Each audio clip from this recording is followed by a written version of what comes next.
Exodus Tidonso. Na Israel for asafo no nyinaa tu free sinsre no so. Won atutena wodi no Awurade anum asem so no mu. Na obekire nsraban wo Refidim. Nso na nsu a oman ne benum ni ho. Enti oman no ne Mose hame na wo se, ma yensuo nom. Na Mose ka kire won se, adenti na mo ne me ham. Adenti na mo so Awurade hwe. Nanso sukom de oman ne wo ho. Na oman ne nwinwi tia Mose kan se, adenti na wi ye free Misrim se, wo de sukom ribekun ye ne ye ma, ne ye moyi.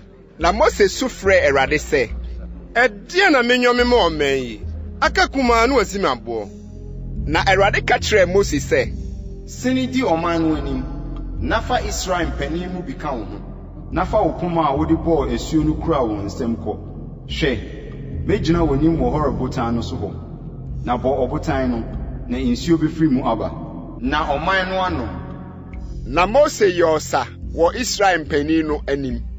Na Israel for no ham ne so a wo so Awurade hwɛ se, Awurade wo ye mu anase oni ye mu no nti. Ofrɛ ho Masa ne Meriba.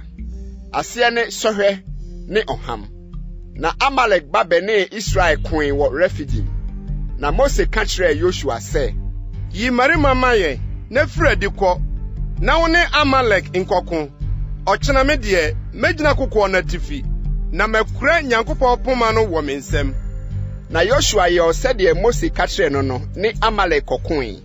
Na Mose ne Aaron ne Hur foro kokɔ no kɔ atifi. Na sɛ Mose ma ne nsa so a, Israel di nim.